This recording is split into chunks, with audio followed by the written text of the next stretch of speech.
नमस्कार बच्चों, मेरा नाम है विजमान और मैं आपका स्वागत करता हूँ आपके अपने YouTube चैनल एपी कैंपस पर।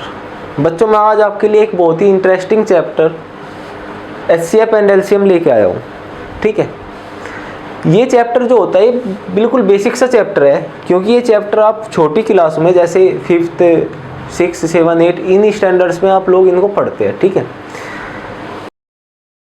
जो 8वीं क्लास होता है उसमें आप इसको बिल्कुल अच्छे से पढ़ते हो। ठीक है, चलिए, तो इसके बारे में थोड़ी जो बेसिक जानकारी है, हो सकता है कि आप लोग भूल गए हो। ठीक है, एचसीएफ एलसीएम, तो उसके बारे में थोड़ी सी जानकारी ले लेते हैं, बेसिक जानकारी कि एचसीएफ और एलसीएम आखिर होते क्या है। यदि मैं एचसीएफ की बात करूं तो इसकी फुल फॉर्म क्या होगी? तो इसकी फुल फॉर्म होगी हाईएस्ट कॉमन फैक्टर। हिंदी में कहोगे तो क्या होगा? महत्तम समापवर्तक। क्या होगा? महत्तम समापवर्तक। ठीक है, यदि मैं एलसीएम की बात करूं, एलसीएम, तो एलसीएम क्या होता है? Lowest common multiple. Lowest common multiple. Hindi में क्या कहोगे? लघुत्तम समापवर्त्य। ठीक है, देखो बेटा, इन दोनों वर्ड्स में ना बहुत ज्यादा अंतर है, समापवर्तक और समापवर्त्य। ठीक है, ये दो अलग अलग वर्ड है। ठीक है, और आप लोग इनको दोनों को एक ही बोलते हो, समापवर्तक। ठीक है, ऐसा होता नहीं, एक होता है समापवर्तक, एक होता है समापवर्त्य। ठीक है, चलिए, और इस एलसीएम और एचसीएफ चैप्टर पे ना एक लोकोक्ति है हिंदी के अंतर्गत, वो बड़ी अच्छे से फिट होती है। गुणों के विपरीत नाम। ठीक है, जो गुण होते हैं ना उसके विपरीत नाम होता है इस चैप्टर में। अब देखना कैसे होता है। ये क्या है? महत्तम समापवर्तक, लेकिन हमेशा निकालते क्या है? सबसे छोटी वैल्यू। ठीक है, जैसे यदि मैं एचसीएफ की बात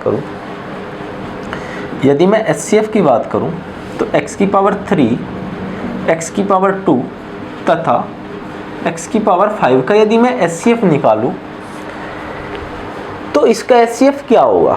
ठीक है, एक ऐसी वैल्यू जो इन तीनों में कॉमन हो।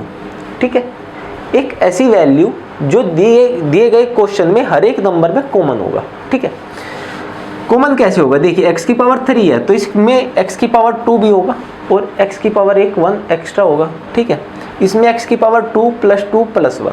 ठीक है, तो x की पावर 2 हर एक नंबर के साथ है तो इसका एचसीएफ कितना होगा? x की पावर 2।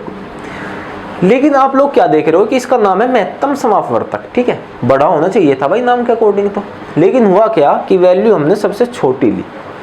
ठीक है, वैल्यू क्या ली हमने? सबसे छोटी।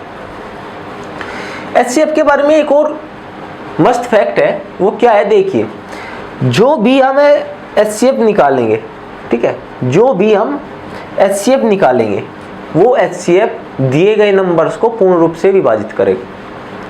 ठीक है, जैसे x की पावर 2 से यदि मैं भाग दूं x की पावर 3 को, ये तो ये प्रॉपर विभाजित कर रहा है इसे। ठीक है, x की पावर 2 तो है ही, x की पावर 5 भी विभाजित होगा।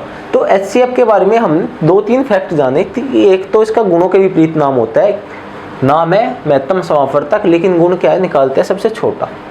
ठीक है, दूसरा फैक्ट क्या है कि एचसीएफ जो निकल के आएगा वो दिए गए नंबर्स को पूर्ण रूप से विभाजित करेगा। ठीक है, चलिए, ये तो हो गया एचसीएफ। अब जानते हैं एलसीएम के बारे में। इसके साथ भी सेम कहानी है। ठीक है, ये लिखा हुआ है लघुत्तम समापवर्त्य, लेकिन निकालते सबसे बड़ा ही है।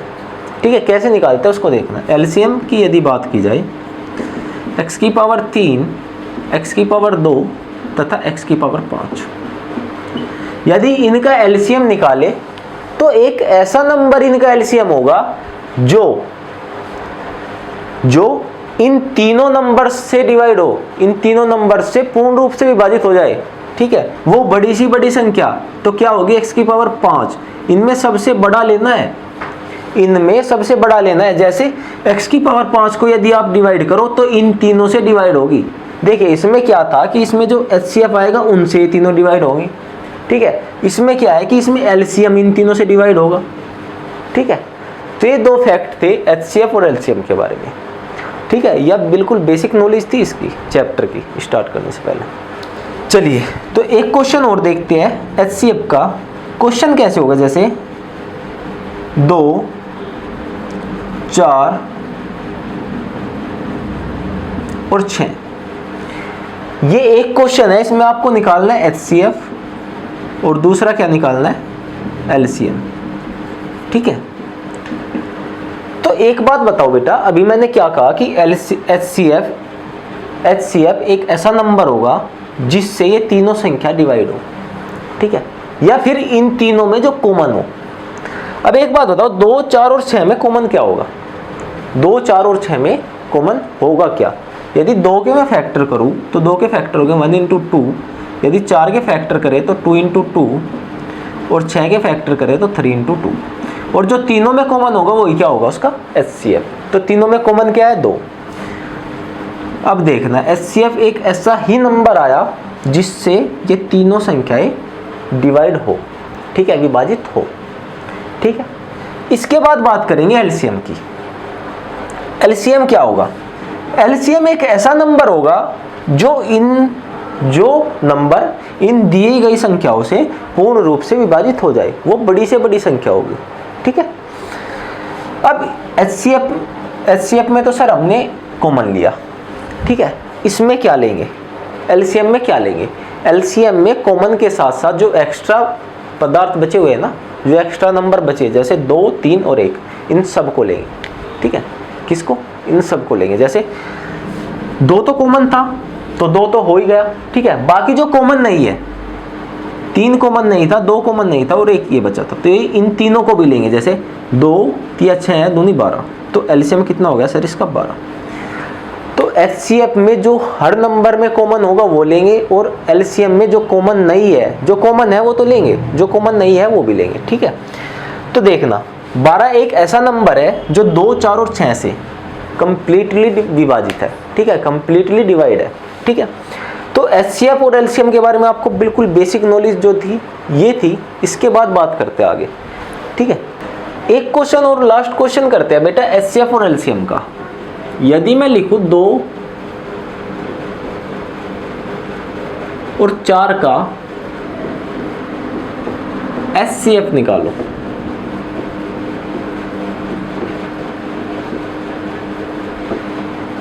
ठीक है। इसको कैसे करेंगे? इसको अलग मेथड से करेंगे एक, ठीक है। एक तो हमारा है कि इनमें जो कॉमन होगा वो होगा, एक अलग मेथड है, उसको देखना क्या। इन दोनों का अनुपात बना दो 2:4, ठीक है। इन दोनों का अनुपात बना दो, और अनुपात सर वो संख्याएं होती है जिससे आगे वो डिवाइड ना हो। जब वो इस स्टेज पर आ जाए कि वो आगे किसी से डिवाइड ना हो, तब अनुपात कहा जाता है सर। लेकिन यहाँ पे क्या है कि 2 से ये भी डिवाइड हो रहा है और 2 से ये भी डिवाइड हो रहा है, तो सर 2 से डिवाइड करो तो कितना हो गया? 1:2। अब एक चीज देखो, यदि मैं इसको 1 इंटू 2 लिखूं और इसको 2 इंटू 2 लिखूं तो ये 2 ये 4, ठीक है। तो कहने का मतलब क्या है कि यदि रेशो में कोई नंबर जो दोनों जगह कटेगा, रेशो में वो नंबर जो दोनों जगह कटेगा वो क्या होगा? उसका HCF होगा, ठीक है। कहने का प्रॉपर मोटिव क्या था कि अनुपात बनाने में जो संख्या कटती है, ठीक है, उसको क्या कहते हैं सर? उसको ही तो HCF कहते हैं, ठीक है। वही क्या होगा? HCF होगा। चलिए तो अगला क्वेश्चन देखिए बेटा। अगला क्वेश्चन क्या होगा? यदि दो संख्याओं का अनुपात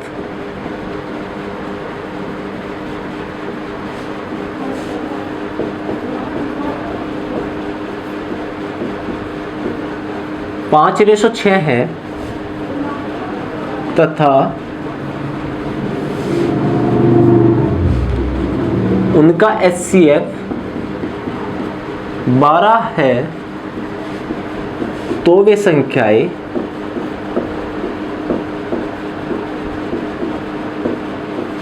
कौन सी होगी? ठीक है, कौन सी होगी? इससे पहले वाला जो क्वेश्चन किया उसमें क्या था कि दो संख्याएं थी, 2 तथा 4, ठीक है। और जब इनका रेशो हमने निकाला था 2:4, और जो संख्या डिवाइड हुई थी, जो संख्या दोनों में से कटी थी, वो क्या था 2, ठीक है। ये इनका HCF था, यही इनका HCF था। और संख्या निकालने के लिए हमें क्या करना होगा, यदि इस क्वेश्चन की बात करें तो यदि HCF की रेशो में मल्टीप्लाई करें, जैसे 1 × 2 और 2 × 2, तो वे संख्याएं प्राप्त होगी जो वे संख्या थी, जैसे 2 और 4 ही तो थी, ठीक है, ठीक है।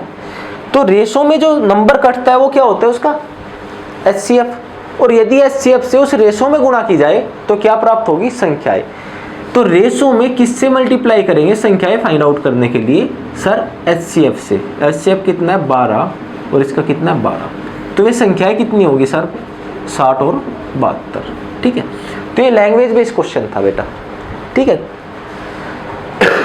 यदि कहीं पे किन्हीं नंबर्स का वो अनुपात दे और उनका HCF दे तो संख्याएं कैसे फाइंड आउट करोगे, अनुपात में उनके HCF से मल्टीप्लाई करके, ठीक है। तो इस क्वेश्चन में बेटा एक दो जानकारी और है, जो बेसिक जानकारी है उसको देखना सबसे पहले, इसको और देख लो, उसके बाद क्वेश्चन उसके बाद चैप्टर स्टार्ट करेंगे, ठीक है। अच्छे अच्छे क्वेश्चन जो एग्जाम में आते हैं, ठीक है।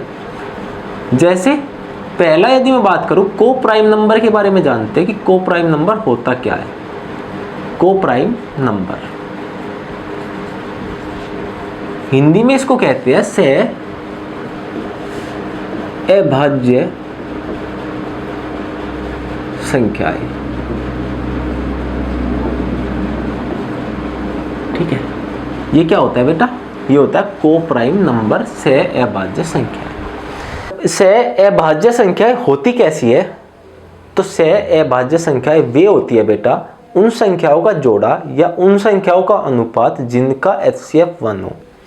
जैसे एग्जाम्पल 2 और 3 बेटा, जिनमें कोई कॉमन ना हो, ठीक है, उनका ही तो HCF 1 होगा, उनका ही तो HCF 1 होगा। अब मान के चलो मैं यहाँ पे लिखूँ 2 और 6, तो इनमें तो 2 कॉमन है। मान के चलो लिखूँ 3 और 4, तो इन दोनों में कौन सी चीज़ कॉमन है, 1 कॉमन है, ठीक है। और जहाँ पे 1 कॉमन हो, या जहाँ पे कह सकते हो आप जिनका HCF 1 हो, ऐसा जोड़ा जिनका HCF 1 हो, वो कैसे नंबर होंगे, से अभाज्य संख्याएं, ठीक है, को प्राइम नंबर। एग्जाम्पल से क्लियर है बिल्कुल। अब एक चीज बची, प्राइम नंबर, ठीक है, प्राइम नंबर। प्राइम नंबर को हिंदी में कहते हैं अभाज्य संख्याएं, ठीक है। अब अभाज्य संख्याओं के बारे में देखते हैं, अभाज्य संख्याएं होती कैसी है, ठीक है। तो अभाज्य संख्याओं में बेटा डेफिनेशन लिखना, वे नंबर या वे संख्याएं जो एक और खुद से विभाजित हो, एक और खुद से विभाजित हो, उन्हें क्या कहेंगे, अभाज्य संख्याएं। उन्हें क्या कहते हैं, अभाज्य संख्याएं। जैसे 7 बेटा, 7 या तो 7 से डिवाइड होगा या 1 से डिवाइड होगा, ठीक है। जैसे 3, जैसे 5। अब 9 मत ले लेना, क्योंकि 9 ले लोगे तो 9 3 से भी डिवाइड होगा। और मैंने क्या कंडीशन रखी कि ऐसी संख्याएं जो 1 से या खुद से डिवाइड हो, ठीक है, उसे क्या कहेंगे, अभाज्य संख्याएं। अब इसमें एक क्वेश्चन बनता है कि सबसे छोटी अभाज्य संख्या होगी कौन सी, ठीक है, सबसे छोटी अभाज्य संख्या कौन सी होगी। देखिए संख्याएं कहां से स्टार्ट हुई, 1 2 3 यहां से, ठीक है। अब बताना है कि सबसे छोटी अभाज्य संख्या कौन सी होगी। यदि मैं 1 को सबसे छोटी अभाज्य संख्या मानूं, तब आप लोग एक बात बताना कि कंडीशन थी या तो सर वो 1 से डिवाइड हो, तो 1 से तो डिवाइड है, ठीक है, या फिर वो खुद से डिवाइड हो, तो 1 भी खुद ही है तो 1 से भी डिवाइड होगी, खुद से भी डिवाइड होगी, ठीक है। तो दोनों कंडीशन होगी, लेकिन ये प्राइम नंबर नहीं है। पूछो क्यों? क्योंकि जब हम इसको 1 से डिवाइड करेंगे तो पता क्या होगा कि वो 1 से डिवाइड हुई या खुद से डिवाइड हुई, क्योंकि वो संख्या भी तो एक ही है। ठीक है, तो इसमें पता नहीं चलता कि हमने 1 को 1 से डिवाइड किया या खुद से डिवाइड किया। तो 1 सबसे छोटी प्राइम संख्या नहीं होती बेटा, सबसे छोटी प्राइम संख्या होती है 2। ठीक है, 2 सबसे छोटी अभाज्य संख्या होगी। ठीक है, क्लियर है, बिल्कुल कोई दिक्कत नहीं है। चलिए, तो ये 2 चीज थी, सह अभाज्य संख्या है, एक ऐसा जोड़ा जिनका HCF 1 हो, और इसमें जरूरी नहीं होता कि ये दोनों नंबर प्राइम नंबर ही हो। ठीक है, जरूरी नहीं है कि ये दोनों नंबर अभाज्य संख्याएं ही हो। जैसे एक दूसरा जोड़ा यदि मैं बनाऊं 2 और 7 का, ठीक है, एक तीसरा बनाऊं मैं 8 और 7 का, ठीक है, तो ये भी एक सह अभाज्य संख्या है, को प्राइम नंबर है, ये भी है, ये भी है। ठीक है, इनका HCF सिर्फ एकमात्र यह कंडीशन है कि इनका HCF 1 होना चाहिए। ठीक है, इन दोनों में कुछ कॉमन नहीं होना चाहिए। ठीक है, तो हमने किसके बारे में जाना, सह अभाज्य संख्याएं और अभाज्य संख्याएं। चलिए, इससे आगे हम क्वेश्चंस पे चलेंगे अब। चलिए, तो आगे देखते हैं आगे क्या है। अगले क्वेश्चन की मैं बात करूं तो अगला क्वेश्चन आप लोगों के सामने फिर से एक क्वेश्चन लेके आया हूं, जैसे 4 और 8 का HCF बताओ। ठीक है, 4 और 8 का HCF बताओ। रेशो वाले मेथड से करेंगे। ठीक है, रेशो वाले से। तो 4 को क्या लिखेंगे, 4 गुना 1। 8 को 4 के फैक्टर में टूटता है तो तोड़ो, यदि छोटे छोटे टुकड़े होते हैं तो छोटे छोटे करो, बड़े बड़े होते हैं तो बड़े बड़े। जैसे 4 को हम इस तरीके से भी लिख सकते हैं, 2 गुना 2। 8 को 2 गुना 2 गुना 2। ठीक है, ठीक है। अब इनमें कॉमन क्या है, 2 गुना 2 और 2 गुना 2 यानी कि 4। तो HCF कितना बना इनका, HCF आपने फाइंड आउट किया 4। ठीक है, अब LCM की बात करते हैं। यदि यहां से LCM निकालना हो तो सर LCM निकालेंगे कैसे। ठीक है, उसको देखो।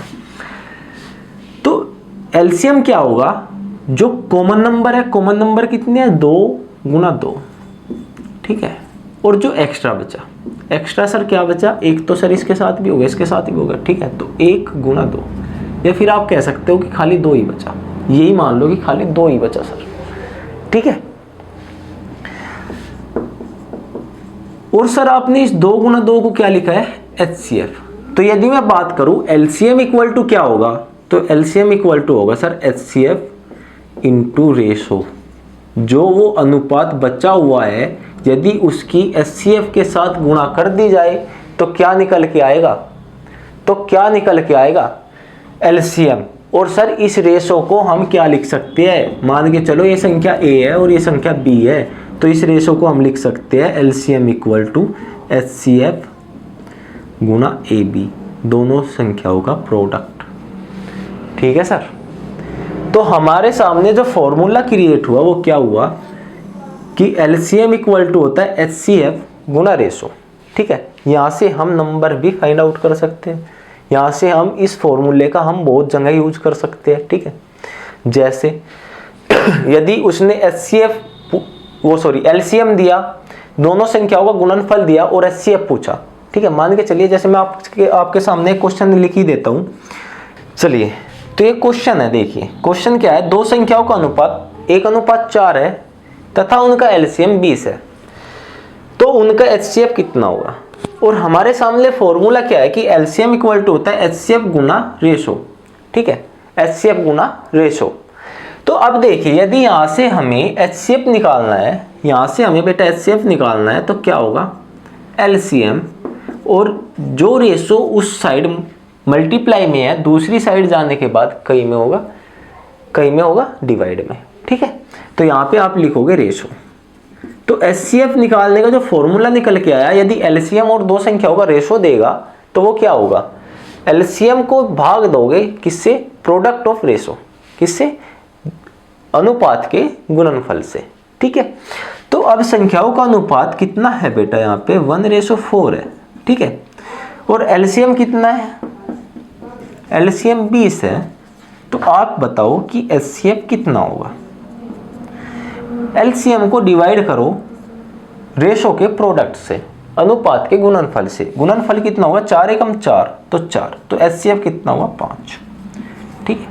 और यदि अब वो संख्या निकालने को कहे, यदि अब वो इस क्वेश्चन में आपको संख्या निकालने को कहे तो आप क्या करोगे, इस रेशो में मल्टीप्लाई करोगे किससे, किससे, HCF से। ठीक है। कैसे, देखिए यदि रेशो आपका 1:4 है, ठीक है, और आपसे वो पूछे वे संख्याएं बताओ, तो आपका HCF कितना आया 5, तो 5 से इसमें मल्टीप्लाई करो, 5 से इसमें मल्टीप्लाई करो, तो कितना होगा, एक संख्या आपकी 5 है और दूसरी संख्या आपकी 20 है। ठीक है।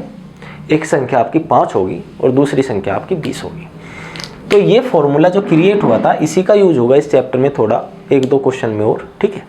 चलिए, तो यदि वीडियो आपको अच्छी लगी हो, आपको लगा होगा कि कंटेंट अच्छा था, तो आप वीडियो को लाइक करें, और यदि कुछ आपको प्रॉब्लम लगी हो वीडियो में या कुछ लगा हो कि ये थोड़ा ठीक होना चाहिए था, तो कमेंट बॉक्स में जाके कमेंट करें।